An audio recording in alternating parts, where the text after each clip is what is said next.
सलाम अलैकुम दोस्तों, 4 PM मिडिल ईस्ट में आपका स्वागत है और मैं हूं रंजना त्रिपाठी। क्या आप जानते हैं कि जब हम यूएई यानी कि यूनाइटेड अरब एमिरेट्स में होते हैं तो हमारे फ़ोन में मौजूद कुछ ऐप्स या तो यहाँ काम नहीं करते या फिर उनके कुछ स्पेसिफिक फीचर्स रिस्ट्रिक्टेड हैं, यानी कि काम करना बंद कर देते हैं। फिर घर वाले, यार दोस्त चाहे कितना भी फ़ोन मिलाएं, हमें कॉलिंग तो आती है लेकिन हम वो कॉल कनेक्ट नहीं कर पाते। शुरू में तो हम सोच में पड़ जाते हैं कि ऐसा हो क्यों रहा है, लेकिन क्या आपको पता है कि इसके पीछे रीज़न क्या है? अगर नहीं तो आज के इस वीडियो में मैं आपको वही बताऊंगी। मैं बात करूंगी उन ऐप्स के बारे में जो यूएई में पूरी तरह बैंड है और क्यों बैंड है, और अगर हम इनका इस्तेमाल करें भी तो कैसे करें। वो डेटिंग ऐप्स जिन्हें यहाँ लेफ्ट स्वाइप, राइट स्वाइप नहीं किया जा सकता। अगर आप यूएई में रह रहे हैं या कुछ दिनों के लिए भी यहाँ आए हुए हैं तो यहाँ रहते हुए सोशल मीडिया का इस्तेमाल कैसे करें और उनके लीगल प्रॉब्लम्स क्या हो सकते हैं, क्योंकि यूएई के रूल्स स्ट्रिक्ट हैं, जो कि अपने आप में बहुत अच्छी बात है। ये रूल्स ही हैं जिन्होंने यूएई को इतना सेफ और इतना प्रोग्रेसिव बनाया है। अगर ऐसा नहीं होता तो दुनिया का हर व्यक्ति यहाँ आकर सेटल होने का ख्वाब नहीं देखता। इसलिए वीडियो को एंड तक देखें, क्योंकि ये वीडियो आपके लिए बहुत ज़रूरी है, खासकर उनके लिए जो यहाँ नहीं रहते और उनके लिए भी जो यहाँ रहते हैं या यहाँ आने का प्लान कर रहे हैं। चलें शुरू करते हैं सबसे पहले उन ऐप से जो यूएई में पूरी तरह बैंड हैं। अब जब मैं कह रही हूँ पूरी तरह बैंड हैं तो इसका मतलब है कि आप उन्हें डाउनलोड कर भी लें, इंस्टॉल कर भी लें, लेकिन इनकी सर्विस लीगल तरीके से काम नहीं करेगी। और ये सिर्फ कोई रैंडम रिस्ट्रिक्शन नहीं है, इसके पीछे एक सॉलिड रीज़न है। यूएई में ये रूल्स इसलिए बनाए गए हैं ताकि कंट्री का डिजिटल स्पेस सेफ और कंट्रोल्ड रहे और कोई भी वीओआईपी या सेंसिटिव कंटेंट बिना लाइसेंस के सर्कुलेट ना हो। यहाँ मैं आपको समझा देती हूँ कि वीओआईपी क्या है, क्योंकि बहुत सारे लोग नहीं जानते कि वीओआईपी क्या है। वीओआईपी यानी कि वॉइस ओवर इंटरनेट प्रोटोकॉल। थोड़ा और सिंपल तरीके से समझने की कोशिश करते हैं। मतलब कि इंटरनेट के ज़रिए कॉल करना, यानी जब हम यहाँ के मोबाइल नेटवर्क जैसे डू या एतिसलात के सिम बैलेंस की जगह किसी वाईफाई या अपने देश के मोबाइल डेटा से कॉल करते हैं, और वो कॉल्स हैं WhatsApp call, Instagram calls, zoom call, Skype, Viber या फिर फेस टाइम कॉल। ये सारी कॉल्स वीओआईपी कॉल्स होती हैं, यानी कि voice over internet protocol. UAE में इन्हें वीओआईपी कॉल्स पर पाबंदी है, क्योंकि यहाँ की गवर्नमेंट चाहती है कि इंटरनेट कॉलिंग सिर्फ इन्हीं ऐप से हो जिनके पास ऑफिशियल टेलीकॉम लाइसेंस है, जैसे कि बोटिम, टोटॉक या माइक्रोसॉफ्ट टीम्स। सबसे पहला ऐप है स्काइप। स्काइप एक ऐसा प्लेटफॉर्म है जिसे हम मोस्टली कॉलिंग और वीडियो कॉलिंग के लिए यूज़ करते हैं, लेकिन यूएई में इसका वीओआईपी फीचर बिना लाइसेंस के चलता है, इसलिए इसकी कॉलिंग सर्विस यहाँ पूरी तरह ब्लॉक्ड है। मतलब आप मैसेज सेंड कर सकते हैं लेकिन कॉल करना लीगली अलाउड नहीं है, जो कि सिर्फ स्काइप ही नहीं बल्कि सभी ऐसे ऐप्स पर लागू होता है जिनमें वॉइस या वीडियो कॉलिंग बिना लाइसेंस के होती है। दूसरा ऐप है वाइबर। वाइबर भी स्काइप की तरह एक मैसेजिंग और कॉलिंग सर्विस ऐप है।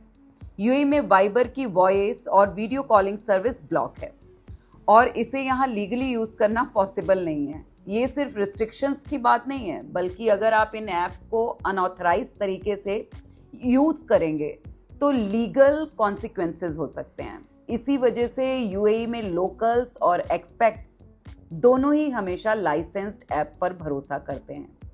तीसरा ऐप है ग्राइंडर। ग्राइंडर एक डेटिंग ऐप है जो LGBTQ कम्युनिटी के लिए है। यूएई में LGBTQ के राइट्स इंडिया से अलग हैं और इस कंट्री में सेम सेक्स रिलेशनशिप के लिए स्ट्रिक्ट रेगुलेशंस हैं। यही वजह है कि यहाँ ग्राइंडर पूरी तरह बैंड है।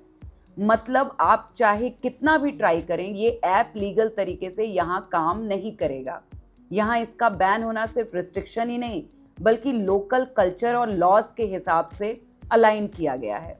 बाकी दो और ऐप हैं, टिंडर और हिंज। ये दोनों भी डेटिंग ऐप्स ही हैं। टिंडर यहाँ टेक्निकली पूरी तरह बैंड नहीं है, लेकिन इसके कुछ फीचर्स जैसे मैच करना, चैट करना या लोकेशन बेस्ड सर्विसेज कई नेटवर्क्स पर रिस्ट्रिक्टेड हैं। वहीं अगर मैं हिंज की बात करूं तो ये ऐप यहाँ पूरी तरह ब्लॉक्ड है।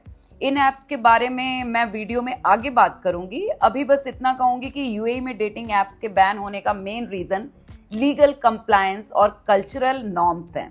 मतलब ये कोई नेगेटिव बात नहीं है, ना ही आपकी किसी तरह की आज़ादी को किल करती है, बल्कि ये सब कुछ इस देश की सुरक्षा और सोशल स्ट्रक्चर को ध्यान में रखकर डिज़ाइन किया गया है। जिसका सबसे बड़ा पॉजिटिव साइड ये है कि यहाँ रहते हुए हम जिन भी ऐप्स को लीगल तरीके से यूज़ करते हैं उनका एक्सपीरियंस सेफ और स्मूथ होता है और कोई अनऑथराइज्ड एक्टिविटी हमें परेशान नहीं कर पाती। अब मैं आपको उन ऐप्स के बारे में बताना चाहूँगी जिनके कुछ फीचर्स यूएई में बैन हैं, लेकिन उनके बाकी फीचर्स हम इजीली यूज़ कर सकते हैं। मतलब ये पूरी तरह ब्लॉक नहीं है, बस इनके कुछ स्पेसिफिक फंक्शन जैसे वॉइस कॉलिंग, वीडियो कॉलिंग या लोकेशन बेस्ड सर्विसेज रिस्ट्रिक्टेड हैं। इसलिए इन ऐप्स का यूज़ करते समय थोड़ा इंटेलिजेंट होना ज़रूरी है ताकि आप किसी लीगल प्रॉब्लम में ना फंसें। इन ऐप्स में सबसे पहले आता है व्हाट्सएप। यूएई में व्हाट्सएप यूज़ करना बहुत आसान है। इवन यहाँ के लोग भी व्हाट्सएप यूज़ करते हैं। यहाँ रहते हुए आप व्हाट्सएप पर मैसेज भेज सकते हैं, फोटो और वीडियो शेयर कर सकते हैं, स्टोरीज देख सकते हैं, लेकिन इसका वॉइस कॉल या वीडियो कॉल फीचर यहाँ काम नहीं करता। यहाँ रहते हुए अगर आप इंडिया या किसी और देश में व्हाट्सएप कॉल करने की कोशिश करते हैं तो वो कॉल कनेक्ट ही नहीं होती, जिसका रीज़न वही है जो स्काइप या वाइबर के केस में है, यानी कि VoIP यानी voice over internet protocol. UAE में सिर्फ वो ऐप्स कॉलिंग सर्विस दे सकते हैं जिनके पास गवर्नमेंट लाइसेंस है, जो कि मैं आपको वीडियो में शुरू में ही एक्सप्लेन कर चुकी हूँ।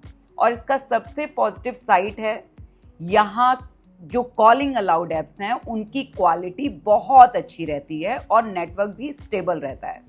इंस्टाग्राम भी यहाँ व्हाट्सएप की कैटेगरी में ही आता है। यहाँ रहते हुए हम इंस्टाग्राम पर पोस्ट कर सकते हैं, रील्स और स्टोरीज को देख सकते हैं, लोगों के साथ एंगेज कर सकते हैं, लाइव देख सकते हैं, लेकिन यहाँ के नेटवर्क पर डायरेक्ट कॉलिंग फीचर यानी इंस्टाग्राम वीडियो कॉल काम नहीं करती। मतलब चैट, लाइव कमेंट और डायरेक्ट मैसेज सेंड करना पॉसिबल है, लेकिन वीडियो या वॉइस कॉल कनेक्ट करना ट्रिकी हो सकता है। यूएई में इसका मकसद सिर्फ ये है कि सभी कम्युनिकेशन सिक्योर और लाइसेंस तरीके से हों। इसलिए लोकल्स और एक्सपेट्स दोनों इन ऐप्स को मैसेजिंग और कंटेंट कंजप्शन के लिए यूज़ करते हैं। यहाँ फेसबुक मैसेंजर भी इसी तरह बिहेव करता है। मैसेंजर में चैट करना, फोटोज़ और वीडियोज़ भेजना, ग्रुप्स में कम्युनिकेट करना बिल्कुल आसान है, लेकिन वॉइस और वीडियो कॉल फीचर्स पर रिस्ट्रिक्शंस हैं। यानी कि यहाँ बैठकर अगर आप किसी दूसरे देश में बैठे व्यक्ति, दोस्त या फैमिली मेंबर से कॉल करने की कोशिश करते हैं तो वो कनेक्ट नहीं होते हैं। सेम इसी तरह आप स्नैपचैट पर अपनी स्टोरीज डाल सकते हैं, दोस्तों को वीडियो और स्नैप्स भेज सकते हैं, उनके देख सकते हैं, चैटिंग कर सकते हैं, लेकिन कॉल फीचर्स पर रिस्ट्रिक्शंस हैं। यही कारण है कि जब कोई एक्सपेक्ट यहाँ स्नैपचैट कॉल करना चाहता है तो नहीं कर पाता। यानी कि ओवरऑल यहाँ कम्युनिकेशन का बेसिक एक्सपीरियंस तो मिलता है, लेकिन डायरेक्ट कॉलिंग के लिए लाइसेंस्ड ऑल्टरनेटिव का ही यूज़ करना ज़रूरी है। और अगर मैं जूम की बात करूं, जो कि हम मोस्टली मीटिंग्स या ऑनलाइन क्लासेस के लिए यूज़ करते हैं, तो यहाँ वीडियो कॉन्फ्रेंस करना तो पॉसिबल है, लेकिन कुछ नेटवर्क्स पर ऑडियो या वीडियो ग्लिच आ जाते हैं। क्योंकि यूएई में जूम पूरी तरह बैंड नहीं है, लेकिन कॉल कनेक्ट करने में बहुत नखरे करता है। रीज़न क्या है मैं पहले ही बता चुकी हूँ। खास बात यह है कि यहाँ ये सारे रिस्ट्रिक्शंस किसी नेगेटिव रीज़न के लिए नहीं है, बल्कि लीगल और सिक्योर डिजिटल इकोसिस्टम को ध्यान में रखकर बनाए गए हैं। क्योंकि ये देश किसी भी तरह के साइबर क्राइम को न तो बढ़ावा देता है, न ही उसे इग्नोर करता है, बल्कि बहुत फूंक कर कदम रखता है। इसलिए अगर आप यूएई में रहते हुए इन ऐप्स का यूज़ कर रहे हैं तो ध्यान रखें कि वॉइस या वीडियो कॉलिंग के लिए सिर्फ लाइसेंस्ड ऐप का ही यूज़ करें। इसके अलावा इनके बाकी सब फीचर्स स्मूथली काम करेंगे और आपका डिजिटल एक्सपीरियंस भी सेफ रहेगा। अब मैं आपको बताना चाहूँगी उन ऐप्स के बारे में खासकर डेटिंग के लिए बने हैं। यूएई में डेटिंग ऐप्स के रूल्स थोड़े स्ट्रिक्ट हैं। जो यहाँ के कल्चरल नॉर्म्स और लीगल कंप्लायंस को मेंटेन करने के लिए किया गया है।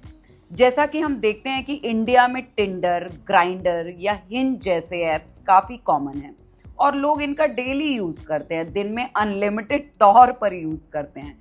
लेकिन यूएई में इन ऐप्स का इस्तेमाल पूरी तरह से वैसे नहीं होता। यहाँ कुछ फीचर्स ब्लॉक हैं, कुछ ऐप्स पूरी तरह बैंड हैं, जैसे टिंडर टेक्निकली पूरी तरह बैंड नहीं है। इसे डाउनलोड कर सकते हैं, अकाउंट बना सकते हैं और ब्राउजिंग भी कर सकते हैं। लेकिन इसके जो कोर फीचर्स हैं, जैसे मैच करना, चैट करना या लोकेशन बेस्ड स्वाइप करना, ये कुछ नेटवर्क्स पर रिस्ट्रिक्टेड है।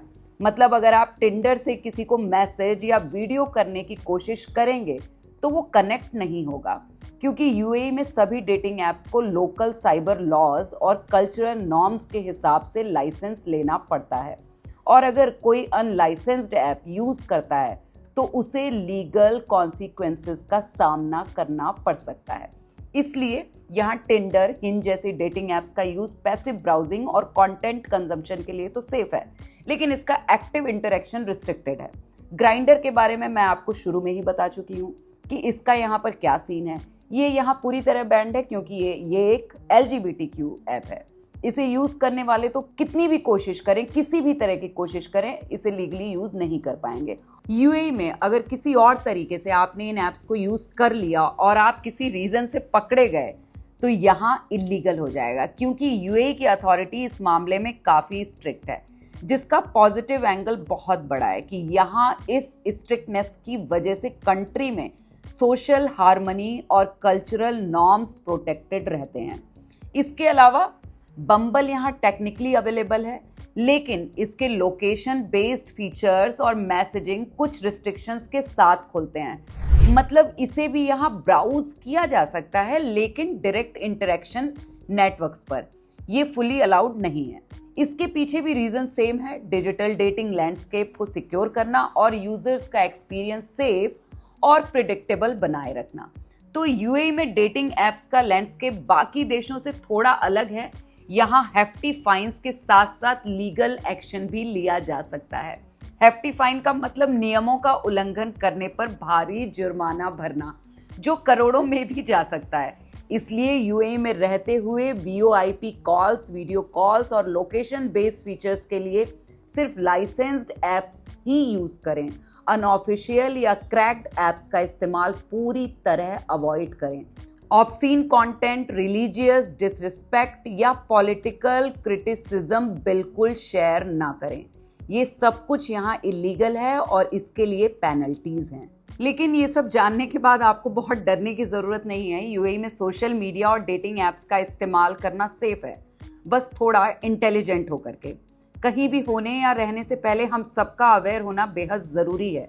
यूएई में हर चीज़ लीगल और कल्चरल कंप्लायंस के हिसाब से सेट होती है। कोई भी रिस्ट्रिक्शन रैंडम नहीं, बल्कि हर रिस्ट्रिक्शन ये इंश्योर करता है कि डिजिटल स्पेस रेगुलेटेड रहे और यूजर्स का एक्सपीरियंस स्मूथ हो। इसलिए अगर आप यहाँ रहते हैं या आने का प्लान कर रहे हैं, तो चाहे वो डेटिंग ऐप्स हों या कॉलिंग ऐप्स या फिर सोशल मीडिया, इन्हें यूज़ करने से पहले अवेयर रहें कि कौन सा फीचर अलाउड है और कौन सा नहीं। साथ ही यहाँ रहते हुए क्या करना है, क्या बिल्कुल नहीं, क्योंकि यहाँ रहने वाले सभी लोग लाइसेंस्ड और सेफ ऑल्टरनेटिव्स प्रेफर करते हैं, ताकि किसी भी तरह की कोई लीगल कॉम्प्लिकेशन ना आए और डिजिटल एक्सपीरियंस स्ट्रेस फ्री और सिक्योर हो। इस वीडियो को बनाने के पीछे मेरा मकसद भी यही था कि ये अवेयरनेस सभी में आए। मैंने यहाँ भी कई लोगों को देखा है जो यहाँ आकर यहाँ के रूल्स ठीक तरीके से फॉलो नहीं करते हैं, लेकिन सभी को ये समझना होगा कि हर देश के अपने रूल्स, अपने रेगुलेशंस, अपना कल्चर होता है और एक मनुष्य के तौर पर हम सभी की ये जिम्मेदारी बन जाती है कि हम सबकी भावनाओं का सम्मान करें और दूसरे देश में जाकर अपने देश के रूल्स और रेगुलेशंस ना थोपें और ना ही उनकी खिलाफत करें। जिस देश में हो उस देश के हिसाब से जीने की कोशिश करें, क्योंकि यूएई ने अपने आप को जितना स्मार्टली स्ट्रक्चर किया है, वैसा अगर दुनिया का हर देश हो जाए तो ये पूरी दुनिया जीने के काबिल बन जाए और जन्नत फिर यहीं पर हो। न तो बुर्ज खलीफा पर जाकर गरबा करने की ज़रूरत है और न ही दिवाली पर यूएई को इंडिया बनाकर क्रैकर्स फोड़ने की। दोस्तों, इस कंट्री ने अपने आप को बहुत खूबसूरती से रचा है और किसी भी दूसरे देश के नागरिक को ये अधिकार नहीं कि वे यहाँ आकर इस तरह की हरकतें करें और यहाँ पहले से रह रहे लोगों को अनकंफर्टेबल करें। यूएई गवर्नमेंट अगर हम्बल है, हर कंट्री का वेलकम करती है, अपनी कुछ पॉलिसीज के साथ सभी को यहाँ आने का अधिकार देती है, अच्छा लाइफस्टाइल देती है, सेफ्टी देती है, सिक्योरिटी देती है, तो हमें उसके लिए थैंकफुल होना चाहिए। आपको ये वीडियो कैसा लगा कमेंट में मुझे ज़रूर बताएं और मुझे ये भी बताएं कि आगे आप यूएई के बारे में और क्या जानकारी लेना चाहेंगे। मेरी पूरी कोशिश रहेगी कि मैं आप तक वो सारी जानकारी यहाँ से पहुँचाने की कोशिश करूँ जो इस बेहतरीन देश में आपको सॉलिड तरीके से सेट करने का माध्यम बने। मिलते हैं अगले वीडियो में। शुक्रिया।